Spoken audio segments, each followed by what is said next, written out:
Ahoy, I'm H.E. Ross, and this is an introduction to a project called Atlantic Creole. The term Atlantic Creole was described by historian Dr. Ira Berlin as the black mariner in the early expansion of the British Empire to the Western Hemisphere. The term represents the synthesis of cultures with a foot in one hemisphere and a foot in the other, and with the knowledge of both. We are using the symbolism of the Atlantic Creole to create as a metaphor in keeping with the gathering of African and African descendant maritime sailing knowledge and its distribution to all who are interested in the development of sail and its uses by Black folk.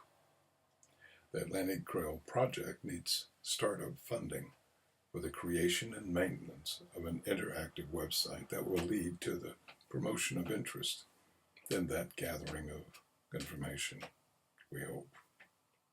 At present, I have spent over 40 years researching from the perspective of a black sailor and have published one book and have in hand 2 manuscripts and volumes of information and references to share on areas of our involvement under sail. The website I have created gives a more specific outline of the project. That's at www.sailheritage.co.uk. Thank you.